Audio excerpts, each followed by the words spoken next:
Улогата на медиумите во обликување и развојот на македонскиот јазик. Не постои, мислам, нека посоодветна дама во овој период, затоа ќе ви ја представам исклучителна личност која што всушност и професионална мисија длабоко втемелена со во јазикот, идентитетот и самата културна самобитност. Чинам дека нема да погрешам, драга наша Елена, дека сте лингвист, научен истражувач, а над се и посветен чувар, јас ќе кажам, на македонскиот јазик. Доктор Елена Јованова Груевска, инаку директорка на Институтот за македонски јазик Крста Мисиркова Скопје, институција која што јас би рекол е клучна улога во и научното истражување, и стандардизацијата и напредувањето на македонскиот јазик, така што мислам дека вие сте можеби една од ретките, меѓутоа суптилни, јас би рекол, најгласни бранители на јазичниот идентитет, така што верувам за оние кои што ќе останат со нас и следниве 20-25 минути ќе биде соодветна темата, да се поврземе вие, вашиот институт, со ние како Телма телевизија, да колаборираме како што тоа досега го правевме изминатава деценија и повеќе, па да ги видиме можеби предизвиците, понекогаш и забелешките, и да се поврземе катарзично секако со вас и вашата дејност и занет. Добро утро. Добро утро. Ви благодарам. Со радост доаѓам во Телма телевизија, особено во утринската програма. Благодарам за убавите, за прекрасните зборови што ги кажавте. Да, таква ни е мисијата. Предизвикувачка. Деновиве во Институтот за македонски јазик ќе оди промоција на еден филм што го подготвуваат ученици од училиштето Јахја Кемал од Гостивар, средношколци, азбуки веди. И таму колегата Борче Арсов, кога не прашуваат зошто сме се определиле за оваа професија, тој вели затоа што ја сакам.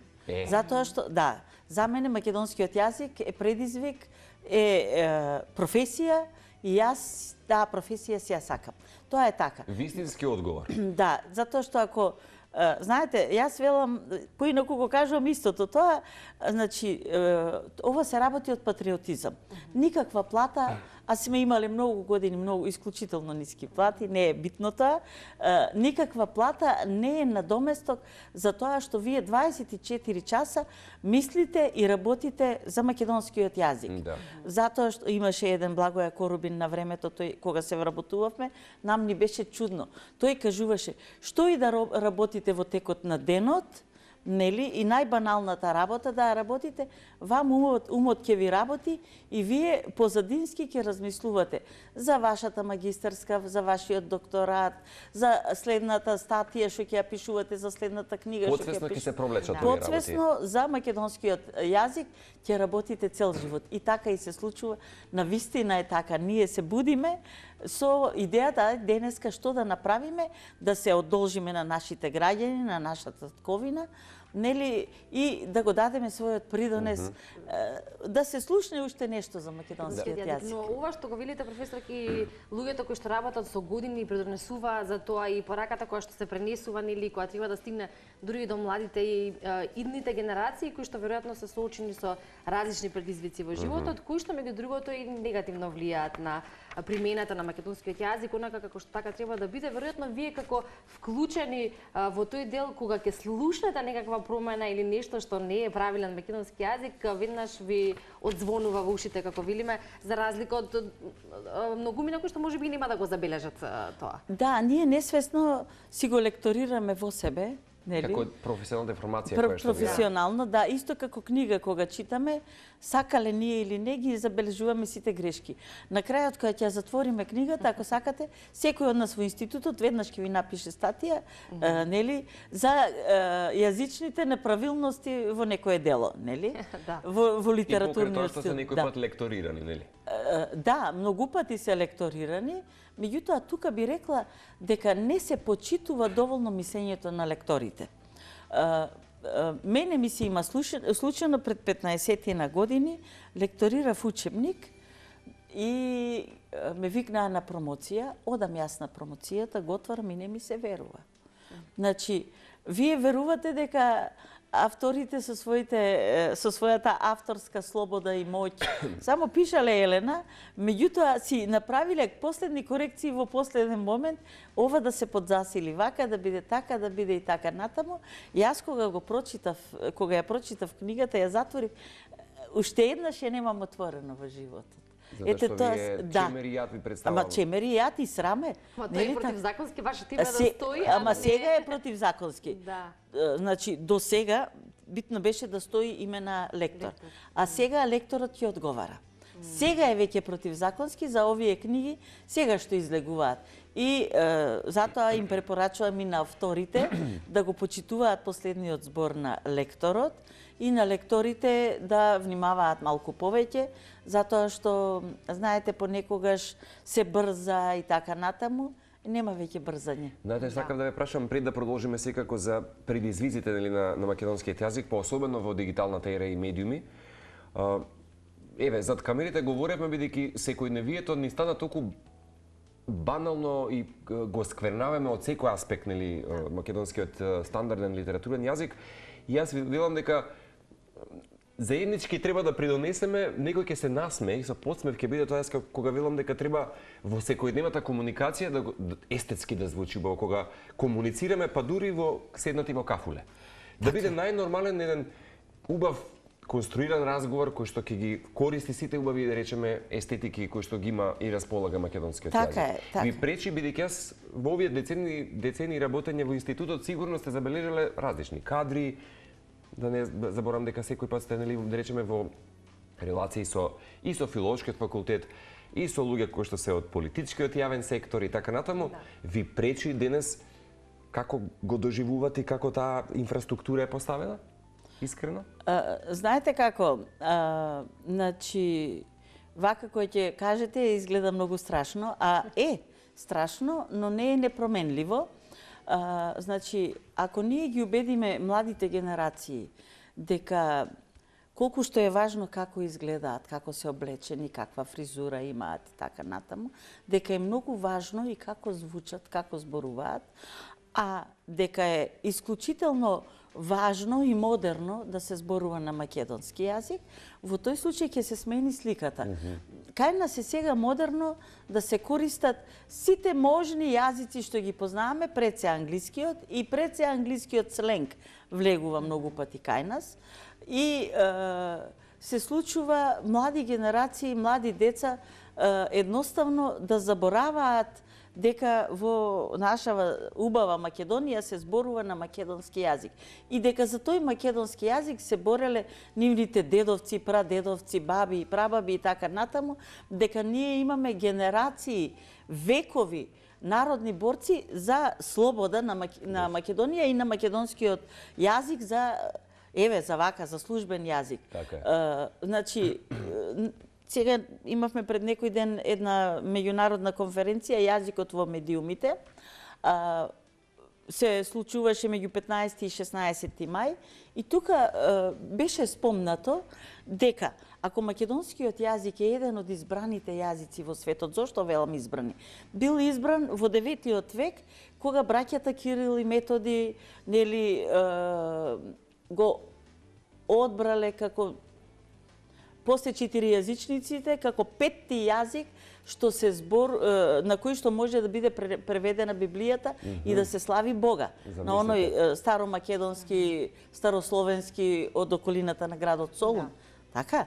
И потоа поминале векови и векови. За 1944 на првото заседание на АСНО, значи векови борба е тоа, да може да се прогласи македонската држава, независно што била во рамките на СФР, на тогашна Југославија, меѓутоа се прогласува македонската држава и македонскиот јазик како службен јазик во македонската држава. И потоа имаме генерации и генерации што своето основно, средно образование, високо образование го имаат на мајчин македонски јазик. И тука излегуваат исклучително едуцирани кадри кои што знаат ситуационо да го користат јазикот. Наеднаш ние забораваме дека овој влог е многу голем и си дозволуваме и родителите им дозволуваат сушност на децата, нели? Ако родителот внимава од најмала возраст децата дома да зборуваат, да прозборат прво на македонски. Сега имавме една гостинка професорка од Србија која што кажа од трите внучиња што ги има, едното прво прозборало на англиски јазик. Да. Замислете. Да. Значи, И тоа не е единствен Поради случај, тоа е многу географијето кое често. што е од секој аспект, да, не е единствен случај, меѓутоа не е случај за пофалба, за фалење. Нели така? Апсолутно. И таа кажува и сега кога е веќе матурант, можеби размислува на англиски, полесно ќе го каже тоа на англиски, одошто на српски јазик во случајот, нели? Да. Сакам да кажам, значи ние дозволуваме, семејството дозволува да се случуваат такви работи. И потоа се случува ова. Во кафуле се зборува на некој македонско, не знам каков јазик, така, и се случува децата на улица да си играат и меѓу себе да зборуваат на англиски јазик да зборуваат. Не знам, сега некој ми спомена дека некоја наша представничка на оние шоуа што постојат за таленти, Така? зборувала на англиски затоа што не разбирала српски. Македонскиот е близок со сите словенски јазици. Така е, така. И ние ако малку се потрудиме, Веројатно и ќе го разбираме, и веројатно и ќе го протолкуваме. Меѓутоа тоа само покажува дека англискиот толку многу го знаеме што не размислуваме за соседните јазици. Стана суштествен јазик на комуникација англискиот во рете. Во рете. Знаете како јас постојано го кажувам тоа. Секој век си има свој јазик, престижен јазик, ќе речеме, иако во 18-тиот век тоа бил францускиот јазик, јазик на дипломатија, јазик на високите кругови и така натаму. Потоа го имаме почетокот на 20-тиот век германскиот јазик и потоа напливот експанзијата, ама не, и во германскиот имаме многу стручна терминологија што ни останала до ден денес. И од францускиот се останати некои зборови, но тоа се слоеви, мали слоеви.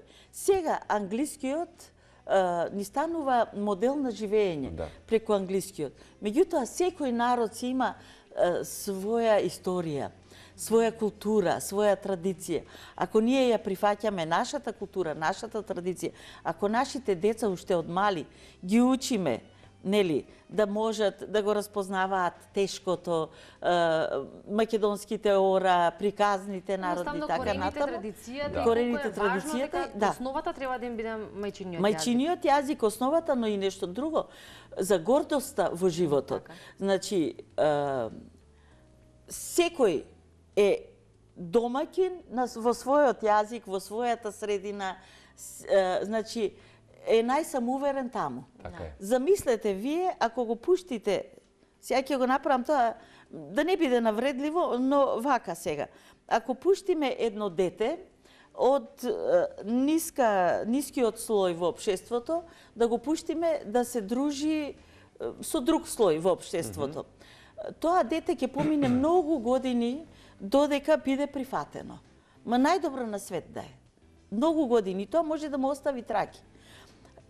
Ако едно дете македонче не го научиме прво на македонскиот јазик, да си го сака, да си го почитува и да биде горд, што е македонец, што го зборува овој јазик, што има корени од 9-тиот век и така натаму, значи, тоа во животот ќе чувствува фрустрации.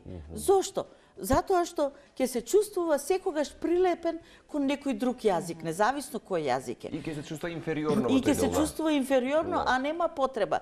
Значи, прво што треба едно семејство да направи, потоа и училиштето, да не направи горди на нашето потекло, на нашиот мајчин јазик, на нашите семејства, на нашите предци. Така, јас верувам дека многумина се почувствувале така, кога нели во комуникација со странци или кога треба нели да зборуваме или да го представиме нашиот јазик, нели кога се чувствуваш како да си од не знам кој ред или нели дека е далечен македонскиот јазик и дека дури да се обидеме нешто да пренесеме дека тоа нели нема да биде тук така сватено. Споменавте еден важен момент во овој дел и би сакала на тоа да го ставиме акцентот многу представници на нашата земја на различни надпревари во различни области, некои од нив секогаш не исклучуците кои што настапуваат и се представуваат на својот мајчин јазик, многумина велат ќе се обратат на англиски заради тоа што нели така ќе бидат најдобро разбрани. За разлика од другите европски земји, особено Италија, Франција, Шпанија, тука Германија бе споменале, тие не се заморуваат со тоа дали некој ќе ги разбере или не. И дали треба тие можеби да го изберат англискиот јазик наспроти. Тие се нахални го намериле да го промовираат својот јазик. Да, тие сосема сигурно секогаш нели си се представуваат на својот мајчин јазик. Се е до самодовербата. Се е до самодовербата. Така е, затоа што на крајот на криштата мелодијата се наградува, а не тоа дали иако е певливо ќе остане нешто што ќе се повторува, нели? А не тоа колку јас сум ја разбрал песната или не сум ја разбрал песната. Дури и оние кои што слушаат да се потрудат, можеби ако не разбрале па да побараат начин. Би било и поинтересно, знаете. Да, и можеби ќе се роди интерес на повеќе кон јазик. Така е. Да. Мене ми се случи пред многу години имам може 20 на години. Отидов јас на летна школа и на конференција, така се погоди во летната школа како на семинарот во Охрид, што ни е летната школа по македонски јазик. Да, овој беше летна школа по бугаристика и лингвистика. Имаше конференција. Се пријавив на конференцијата да учествувам и ми рекоа, многу години не сме имале гостинка од Македонија, ве молам, отворете ја конференцијата, ве молиме, и првата сесија водете ја вие. И вистински преседан се случува тогаш? Да. Меѓутоа, знаете, како млад човек, ќе шета една вечер околу хотелот, ќе мисли решение и ќе најде. И тоа беше годината пред Бугарија да влезе во ЕУ. И имаше учесници од 60-70 земји. И јас ги поздравив на два јазика, на бугарски и на македонски. Домакини се бугарите, затоа нели прво на бугарски и на македонски. И реков дека целата прва сесија ќе ја водам на двата јазика, за да види светот дека ние се почитуваме. И да види светот дека двата јазика се различни, нели, затоа ние се проучуваме меѓусебно, но истовремено и се почитуваме. Никој не ме сопре, никој не се побуни. Забелешка никаква? Никаква забелешка до ден денес. Значи, треба човек некогаш да се најде. Рафинираност треба да се прикаже во тоа суптилно, можеби малку така тенденциозност некаква да се прикаже за чувување. Доктор Елена, бидејќи голем дел од нас медиумите секој пат сакаат да колаборираат некако да сработуваат со институтот, сега тоа ми е многу мило. И морам да кажам, морам лично јавно да ви се заблагодарам што максимално ни испочитувавте за 5 мај, кога одбележувавме Ден на македонскиот јазик и 80 години од кодификацијата на македонскиот јазик, и особено потоа и 6 мај, кога одбележувавме 100 години од раѓањето на нашиот прв директор Трајко Стаматовски. И дури, сега ќе откријам за гледачите, и ни ја дадовте, ни ја позајмивте она емисија Мојот пат, во која што Трајко Стаматовски беше ваш гостин на Телма телевизија, и тоа беше многу убаво и неочекувано за сите негови пријатели што беа дојдени, семејството, па и за нас колегите. Во секое време, и да знаете дека така останува. Би ве прашал, нели, околу медиумите и јазикот, влијанието и нашата одговорност тука, колку е значена, претпоставам дека ќе кажете, меѓутоа улогата на јазичната можеби редактура денес во медиумите, и дали ја сметате вистина доволно присутна и ефективна? Знаете, ние кога минатиот совет за македонски јазик, кога го правевме предлог законот за употреба на македонскиот јазик, ја имавме пред себе работата на медиумите.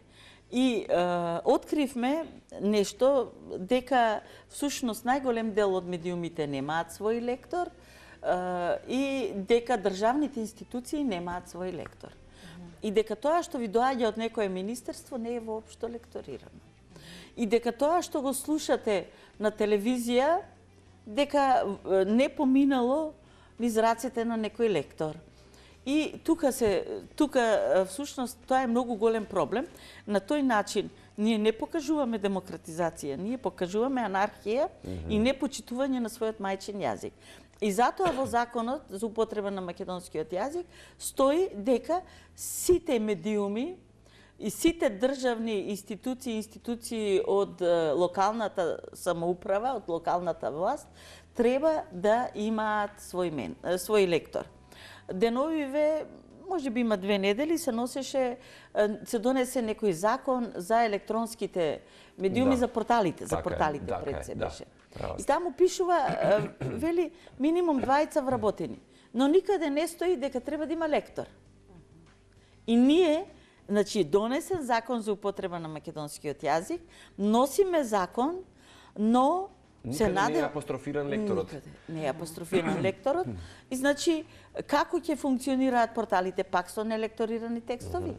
Затоа што, ако го читаме некој портал и постојано следиме дека е нелекториран, велиме така треба. Па сега и јас, моите пораки ќе ги пишувам, моите изјави ќе ги давам и така натаму. Така, нелекторирано и така е модерно сега. Важен момент има тука. Главен фактор е брзината на функционирањето или брзината на денешното време. Мислам дека тоа не е оправдување, експресна динамика, па не е оправдување, ама е голем значаен и влијателен очигледно фактор, заради тоа што па тогаш треба да ви направиме курсеви на новинарите. Да. Ние од институтот имаше различни критериуми, кои што се почитува и некако се спроведува. Ако ништо друго, треба обука за вистински изговор, за права дикција, за вистинска дикција, правилна. Како што беше на времето, барем, мислам дека Ивана и јас сме, можеби, генерација поминати во македонската радио телевизија, која што ги имаше тие, да речеме, критериуми. Да не говориме за аудицијата и критериумите да влезете да имате свој стендап пред очите на јавноста, да направите кус текст, надсинхронизација на цртани и така натаму, каде што се учеше правилна дикција и да работите со диафрагма. Значи, збориме за наједноставни правила кои што ни беа дадени од овие ветерани. Тука се отвара нов предизвик за македонскиот јазик, ако зборуваме за рапиден напредок на технологијата, употребата на вештачката интелигенција, на сето она кое што ни е достапно, особено на младите генерации. И на оние кои што и да продолжат да се занимаваат дали во областа и во ова вие што го работите, дали со негување на македонскиот јазик, дали во областа на новинарството, или било како, сепак тоа влија и е факт. Не влија само за нас, влија глобално. Но како, нели, обстојувањето, задржувањето на македонскиот јазик со сите негови квалитети, односно онака како што треба да го говориме, ќе се исправи пред овие предизвици, веројатно како и низ предизвиците и низ минатото. Тука е многу битно, значи, да го промениме нашиот став. Многу е битно, ние знаеме да бидеме лежерни, и да го прифатиме зборот онака како што го слушаме, нели? Доаѓа нов англизам, нов збор, и ние веднаш го прифаќаме и се трудиме кој попрво ќе го каже. Да го вметне, да го повтори. Како би биле модерни. Да, за да бидеме модерни. Да. Меѓутоа, сега следејќи, сега знаете како сите следиме се и се што, следејќи ги рекламите, се достапни на хрватските, словенечките медиуми и така натаму, тие веднаш го преведуваат зборот. Се наоѓаат во својот јазик таков збор, соодветен. Се наоѓаат соодветен збор. И ми се чини дека таму не се случува, просто едноставно не се случува само затоа што влегол нов англиски збор да биде кажан. Ние веднаш ќе го кажеме. Јас мислам дека тоа е нивен императив, дека веднаш се фаќаат за работа. Јас пред зад камерите не го споделив приватно, веќе се јавно ќе кажам, кога се обидов да учам еден период италијански јазик, едноставно останав да така со прашалници, буквално за се и се што има тие има збор. Се сеќавам дека професорката Ленче, ќе ја поздравам во овој момент, не можам да се сетам, меѓутоа имаше термин кој што го означува, вели, ја означува линијата помеѓу морето и песокта. Ние не можеме пример да кажеме, ние мора да кажеме линијата каде што се двојат морето. Ама тоа е оправдано, тие се на море. Значи, во секој јазик, нам очигледно ни се многу битни глаголите и ние сакаме да покажеме во која состојба, до каде сме стасале со нешто што го работиме и кај нас глаголскиот систем е затоа исклучително многу развиен. Ама ние немаме терминологија поврзана со морето, ние прифаќаме странската и некако езерото. А за езерото, да. Сакам тоа ви велам дека за се имаат термин.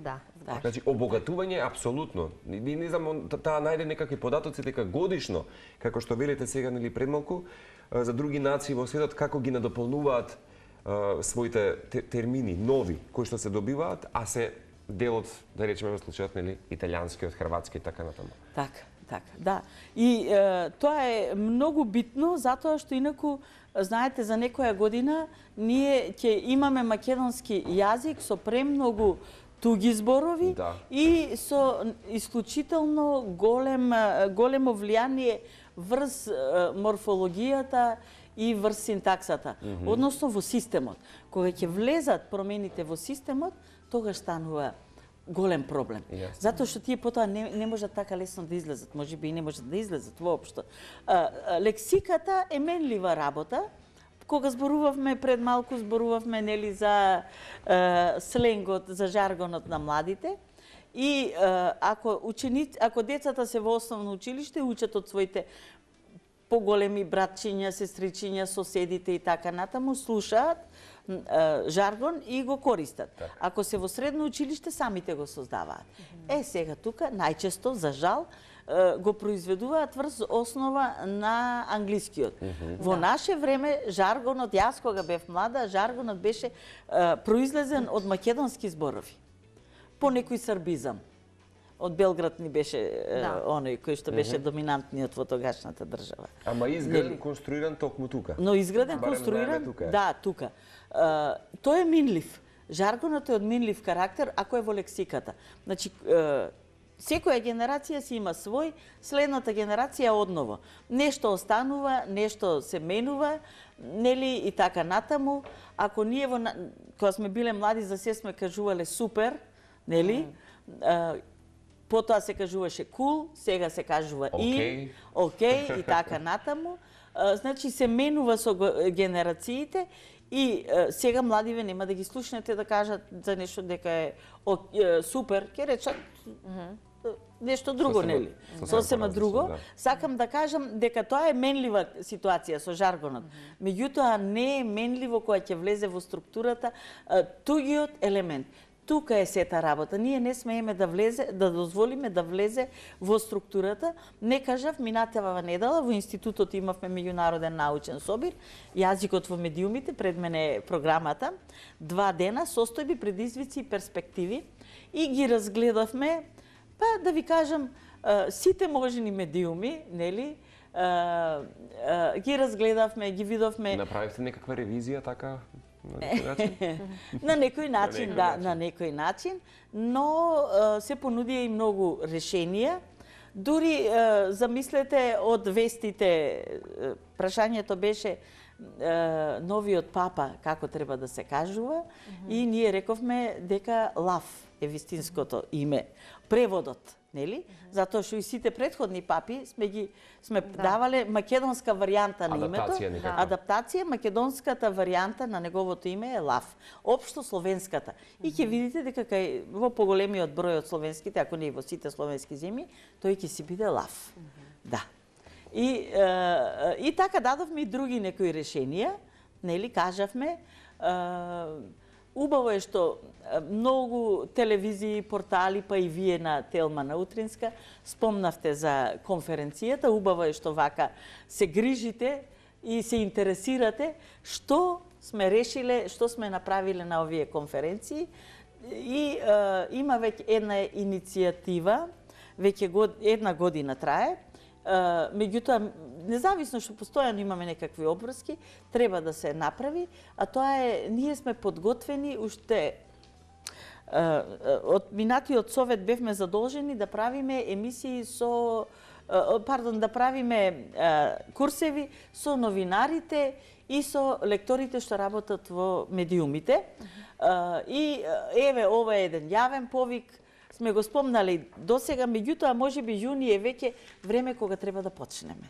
Да, тоа е одлична иницијатива и ако сумираме за оваа наша денешна тема или теми кои што ги начнавме, тогаш добро да знаеме дека барем ги согледуваме работите онака какви што се гледаат недостатоците, се мисли на младите и како кај нив да се поттикне љубовта и желбата за практикување на и да се говори правилно македонски, а исто така и напредокот кој што се случува во однос на тоа како велите со самодоверба би го говореле македонскиот јазик. Горделиво. Апсолутно. Кој што е заинтересиран може да провери, да си научи, иако нели многумина ќе слушнаме позитивни коментари во комуникација, кога некои странеци вели како звучи вашиот македонски јазик и кога ќе се говори, тогаш љубопитноста се зголемува. Па веројатно тоа треба да биде почесто и помногу бројно. Така е. Ви благодариме од се срце